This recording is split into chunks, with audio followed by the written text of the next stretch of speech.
नमस्कार। आज हम बात करने वाले हैं क्रिस्टोफर नोलन की एक कमाल की फिल्म इंसेप्शन की।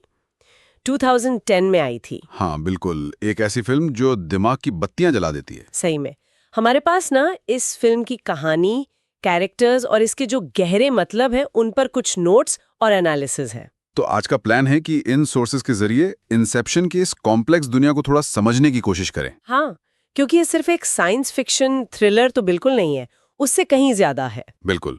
सोचिए जरा, कोई आपके सपनों में घुस जाए और सिर्फ आपके राज न चुराए, बल्कि आपके दिमाग में चुपके से एक आइडिया डाल दे। और आपको लगे कि वो आइडिया आपका अपना है। हाँ यही तो है इंसेप्शन का मेन कॉन्सेप्ट।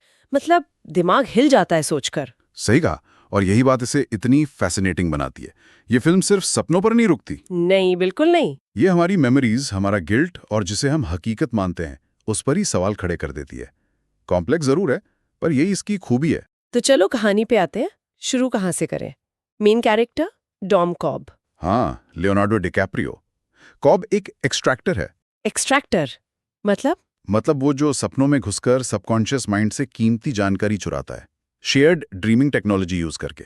अच्छा, वो एक्सट्रैक्शन करता है, लेकिन इस बार उसे कुछ अलग करने को कहा गया है। हाँ, इस बार उसे चोरी नहीं करनी, उसे इंसेप्शन करना है। जो कि एक्सट्रैक्शन से कहीं ज्यादा मुश्किल है। बहुत ज्यादा मुश्किल, ऑलमोस्ट इम्पॉसिबल माना जाता है।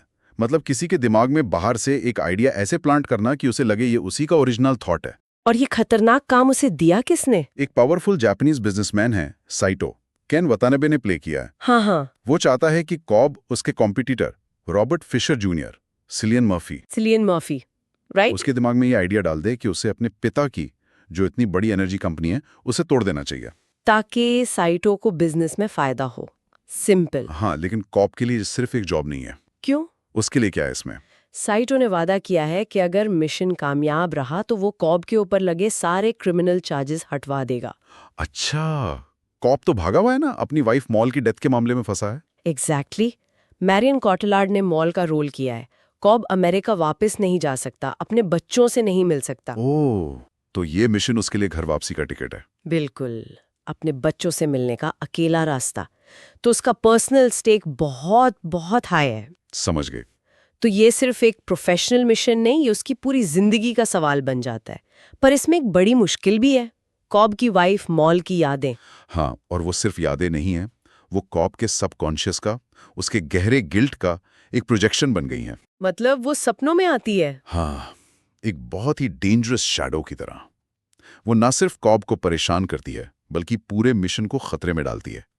यही हमें कॉब सी डेप्थ और उसका इंटरनल स्ट्रगल पता चलता है। उससे सिर्फ फिशर के माइंड से नहीं, अपने खुद के माइंड के डीमन से भी लड़ना है। बिल्कुल, ये गिल्ट और रिडेम्पशन की जो थीम है वो पूरी फिल्म में साथ चलती है। जाहिर है, इतना बड़ा काम अकेले तो नहीं कर सकता कॉब। उसने एक टीम बनाई होगी। हाँ, जबरदस्त टीम बनाई है। कौन कौन है उसमें? सबसे पहले तो आर्थर, जोसेफ गॉर्डन लेविट, हाँ, वो पॉइंट मैन। कॉब का राइट हैंड मैन, सबसे भरोसेमंद।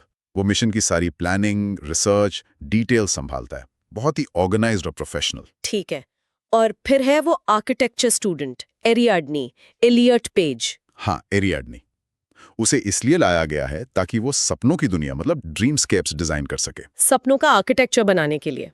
एग्जैक्टली, जहां मिशन को अंजाम देना है। लेकिन उसका रोल इससे भी बड़ा है। वो कॉब के अंदर की उथल-पुथल और मॉल वाले सीक्रेट को समझने लगती है। और वो एक तरह से ऑडियंस के लिए भी प्रॉक्सी बन जाती है ना? उसके सवालों से हमें भी रूल्स पता चलते। बिल्कुल सही कहा। उसके जरिए हम कॉब के दिमाग और सपनों के लॉजिक को समझते हैं। इंटरेस्टिंग। और कौन था टीम में? Tom Hardy? हाँ, ईम्स, टॉम हार्डी। वो फोर्जर है। फॉर्जर मतलब? सपनों के अंदर वो किसी का भी रूप ले सकता है। अरे वाह। हाँ, ये स्किल फिशर को मैनिपुलेट करने और उसके सबकॉन्शियस को इन्फ्लुएंस करने के लिए बहुत जरूरी है। वो थोड़ा कैजुअल और फनी लगता है, पर बहुत काम का है। समझ गए, भेष बदलने वाला।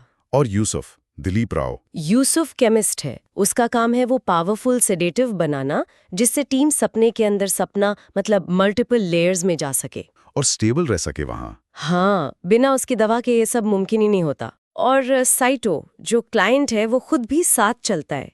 ये थोड़ा अजीब नहीं? हाँ, इंटरेस्टिंग है।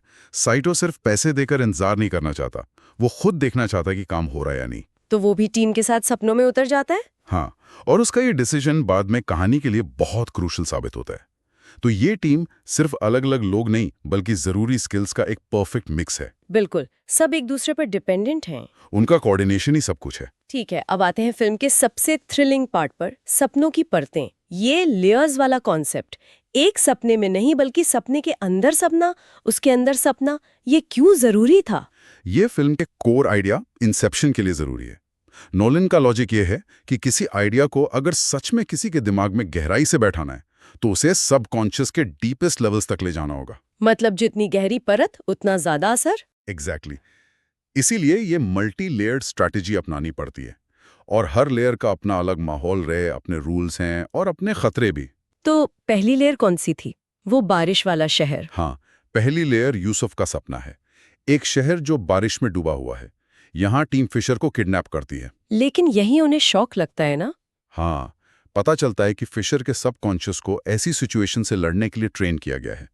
उसके माइंड के प्रोजेक्शंस ट्रेन्ड सोल्जर्स की तरह अटैक करते हैं। यहीं पर वो जबरदस्त कार चेज होती है जब यूसुफ वैन चला रहा होता है। हाँ, और बाकी टीम उसी वैन के अंदर सोकर अगली लेयर में जा रही होती है। कमाल का सीक्वेंस है वो। और इसी लेयर में मॉल का साया पहली बार मिशन को सीधे सीधे नुकसान पहुंचाता है। हाँ, यहाँ ये एकदम क्लियर हो जाता है कि कॉब का पर्सनल बैगेज सिर्फ उसका नहीं, पूरी टीम के लिए जानलेवा हो सकता है।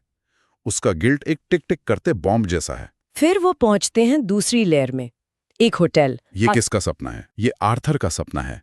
यहाँ प्लान है फिशर को इमोशनली हिट करना। कैसे? ईम्स फिशर के गॉडफादर अंकल पीटर का रूप लेता है और उसे ये यकीन दिलाने की कोशिश करता है कि उसके पिता उससे डिसअपॉइंटेड थे और उसे अपनी राह खुद बनानी चाहिए। ये इंसेप्शन की तैयारी है। आर्थर का काम है इस सपने को स्टेबल रखना। हाँ, और यहीं पर वो अविश्वसनीय जीरो ग्रेविटी वाला फाइट सीन आता है। ओह हाँ, वो कैसे होता है? क्योंकि पहली लेयर में यूसुफ की वैन पुल से गिर रही होती है तो उसका असर दूसरी लेयर की फिजिक्स पर पड़ता है। ग्रेविटी खत्म हो जाती है। हाँ, और आर्थर को 0G में लड़ना पड़ता है। ये दिखाता है कि ये लेयर्स कैसे इंटरकनेक्टेड हैं। एक में जो हो रहा है वो दूसरे को अफेक्ट कर सकता है। ये सिर्फ एक्शन नहीं बल्कि फिल्म के रूल्स का विजुअल एक्सप्लेनेशन भी है। बिल्कुल। और हाँ, मॉल यहां भी दखल देती है, टेंशन और बढ़ जाता है। इसके बाद तीसरी लेयर, वो बर्फीला किला, स्नो फोर्ट्रेस। ये किसका सपना है? ये इंसेप्शन का सपना है, एक बर्फीले पहाड़ पर बना किला। ये शायद फिशर के इमोशनल बैरियर्स या उसके पिता के साथ उसके कोल्ड रिलेशनशिप का सिंबल है। यहाँ का मिशन क्या है? किले में घुसना। हाँ, किले के अंदर घुसपैठ करके फिशर के सबकॉन्शियस के सबसे सिक्योर हिस्से तक पहुंचना। और यहीं पर इंसेप्शन का असली काम होता है, वो आइडिया प्लांट करना। हाँ, यही वो मोमेंट है।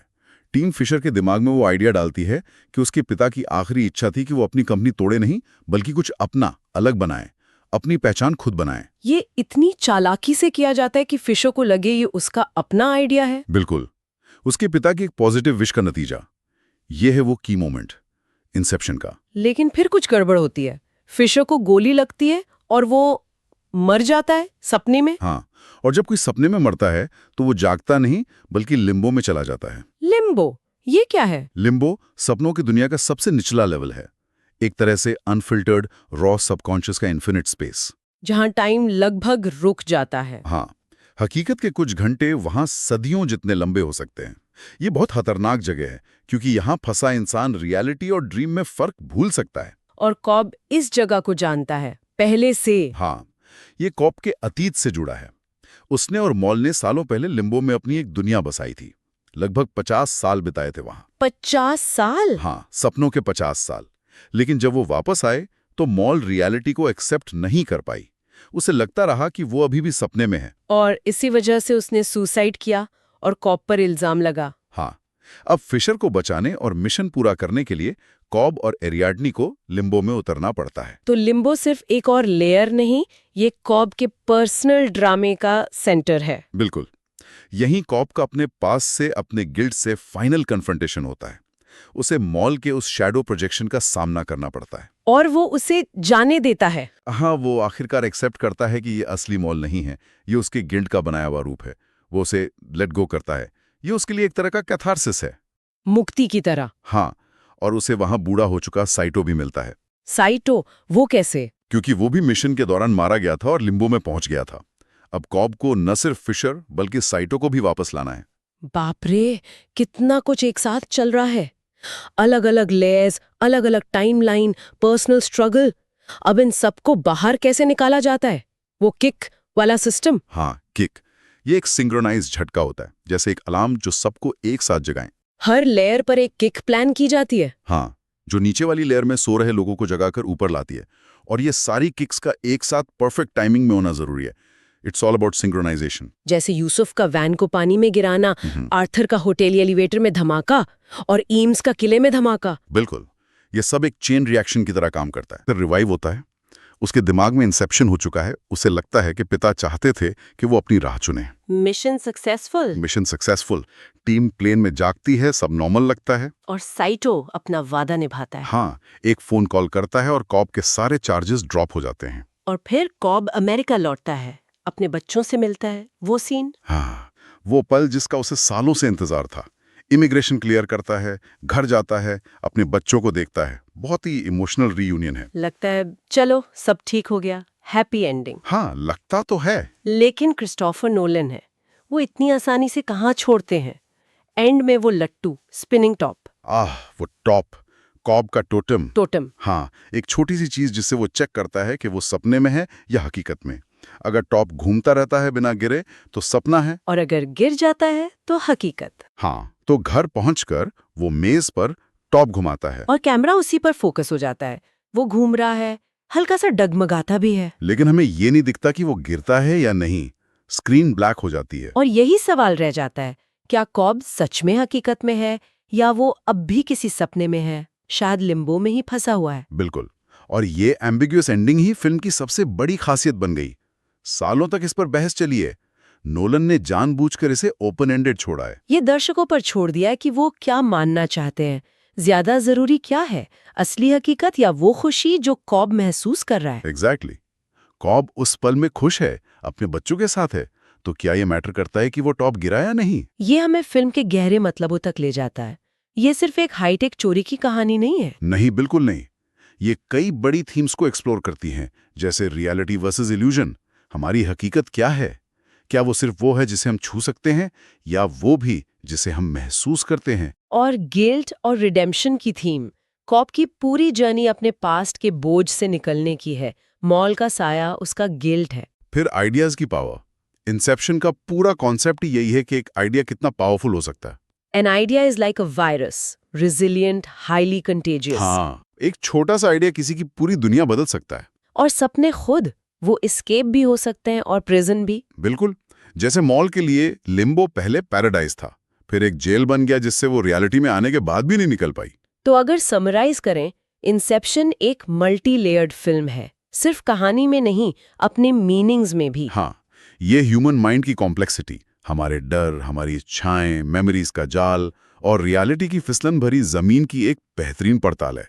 टीम वर्क की इम्पोर्टेंस, प्लानिंग की वैल्यू और कैसे पर्सनल इमोशंस बड़े मिशंस को अफेक्ट करते हैं, ये सब भी कहानी में बुना हुआ है। और वो एंडिंग, वो तो इसे यादगार बना देती है। ये सोचने पे मजबूर करती है कि हमारी अपनी लाइफ में कितने आइडियाज इंसेप्ट किए गए हैं, कितने विचार हमें समाज से, मीडिया से मिले हैं जिन्हें हम अपना समझते हैं। सही बात है। और क्या हमारी भावनाएं, हमारी यादें, हमारी रियलिटी को कलर नहीं करती? क्या हम दुनिया को वैसे देखते हैं जैसी वो है, या वैसे जैसे हम हैं?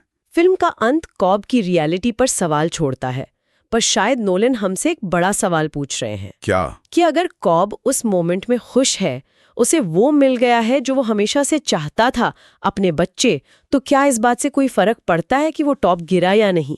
क्या उसकी अपनी परसीव्ड रियलिटी ही उसके लिए सच नहीं बन गई? ये गहरा सवाल है। या शायद ये पूछ रहे हैं कि क्या हम सब अपनी अपनी रियलिटीज में नहीं जी रहे, जो हमारे अपने बिलीव्स और डिजायर से बनी है? हो सकता है रियल और फेक का फर्क उतना क्लियर कट हो ही ना जितना हम मानते हैं। सोचने के लिए बहुत कुछ है इस फिल्म में। दिमाग के कई दरवाजे खुलती है ये। उम्मीद है इंसेप्शन पर इस बातचीत ने सोचने के लिए कुछ नया दिया होगा। अगली बार तक अपने विचारों और सपनों पर गौर करते रहिए।